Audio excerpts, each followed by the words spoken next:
Le débat du Grand Direct, donc consacré évidemment ce jour anniversaire des attentats du World Trade Center, il y a 13 ans sur New York, sur le Pentagone à Washington et puis aussi en Pennsylvanie avec le vol 93.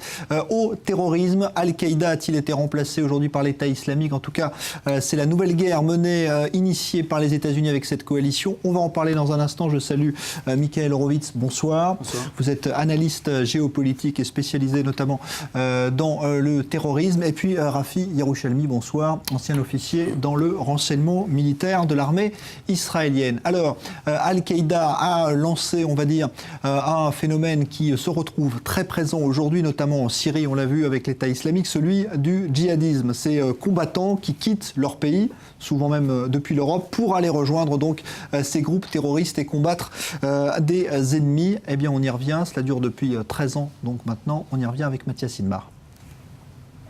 Fin des années 80, la nébuleuse sunnite Al-Qaïda est fondée par le cheikh Abdallah Azzam et son élève Oussama Ben Laden.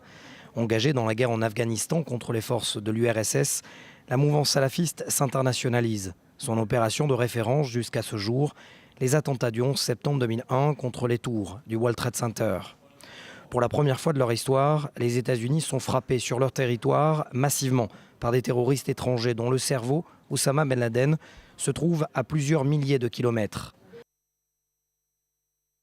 Afghanistan, justement, terre de chasse du Mollah Omar, le fondateur des talibans, groupe lié à Al-Qaïda, et auto-qualifié chef des croyants musulmans, traduction calife.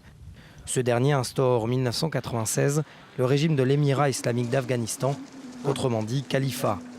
L'idée est lancée, mais depuis ce coup d'État djihadiste, Al-Qaïda a changé de stratégie ou plutôt de mode opératoire.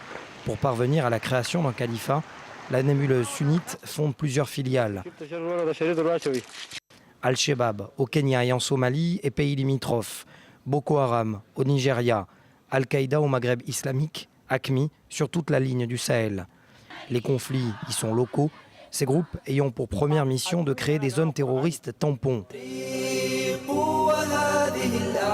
La guerre civile en Syrie en 2011 a également changé la donne. L'émir Abou Bakr al-Baghdadi a refusé de prêter allégeance à Al-Qaïda. C'est cet Irakien qui avait fondé le comité de la Charia en 2003, le comité des Moudjahidines en 2006, puis la même année, l'État islamique d'Irak, devenant en 2013 l'État islamique d'Irak et au Levant, aujourd'hui appelé État islamique, qui sème la terreur de la Syrie à l'Irak. La question est de savoir si Al-Qaïda et l'État islamique, et surtout leurs chefs respectifs Al-Zawahiri et Al-Baghdadi, pourraient atténuer leurs différends, avec comme objectif la création d'un califat sunnite mondial.